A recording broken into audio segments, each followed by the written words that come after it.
કાપ્યો છે। આવી ચિચિયારીઓ 14 અને 15 તારીખે ખૂબ સંભળાશે, પરંતુ કોણ સમજાવે આ સમાજને કે પતંગની દોરીઓ કાપવાની સ્પર્ધામાં તમે કોઈની જિંદગી છીનવી લો છો।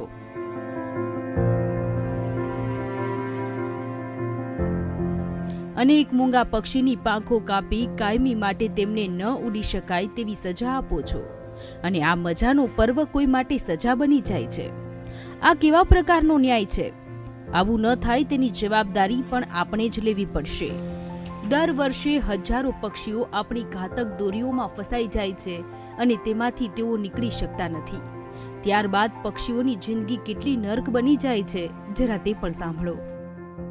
પક્ષીઓને માટે પાંખો એ ખૂબ જ અગત્યની વસ્તુ છે। આપણે પક્ષી જો ઉડે નહીં તો પક્ષીની એક જેને કહેવાય ને એક આખું એનું જીવન અડધું પૂરું થઈ જાય, કારણ કે પક્ષી સ્વૈરવિહારી છે અને પક્ષી જો ઉડે નહીં તો પછી એના માટે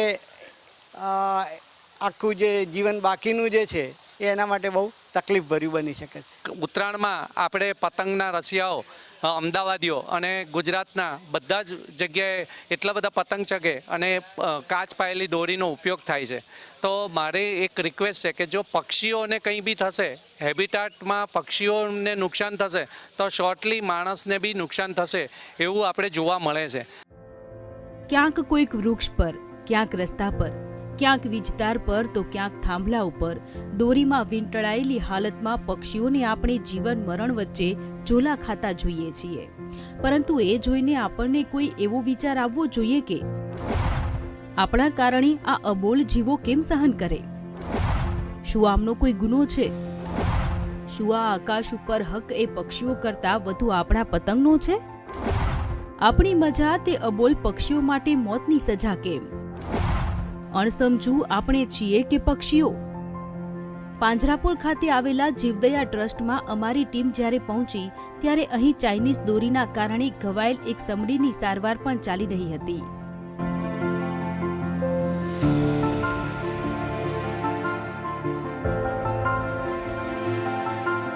જેથી અમે ડોક્ટર પાસેથી તેને કેટલી ગંભીર ઈજા પહોંચી છે તે જાણવાનો પ્રયાસ કર્યો।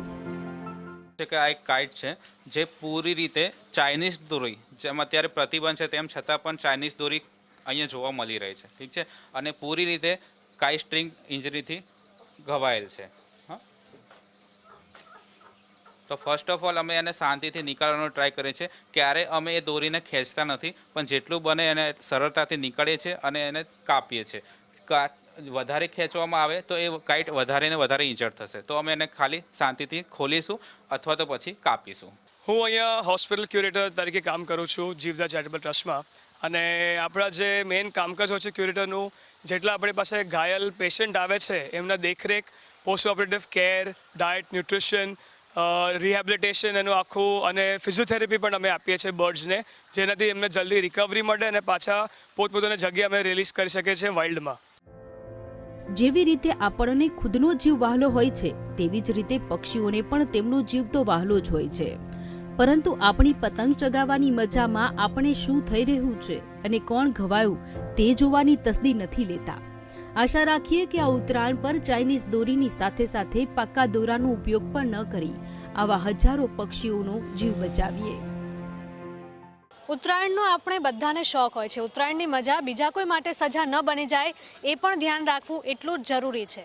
એટલે કે જેટલા પણ લોકોને ઉત્તરાયણનો શોખ છે, પતંગ ચગાવવાનો શોખ છે, એમને હું વિનંતી કરીશ કે તેઓ એક વખત તમારા આસપાસની જે પણ પક્ષીઓ માટેની હોસ્પિટલ છે અથવા તો અમદાવાદની પાંજરાપોળ સંસ્થા છે ત્યાં એક વખત ચોક્કસ વિઝિટ કરી આવે। એ પછીથી તમે નક્કી કરી લેશો કે કાચા દોરાથી હું પતંગ ચગાવીશ અથવા તો પતંગ નહીં ચગાવું। એવા પણ ઘણા લોકો હોય છે જે અહીંયા આવ્યા પછી એવું નક્કી કરતા હોય છે કે આજ પછી હું ક્યારેય પતંગ નહીં ચગાવું। કેમેરામેન આશિષ ડોડિયા સાથે હિરલ મહેતા, અમદાવાદ।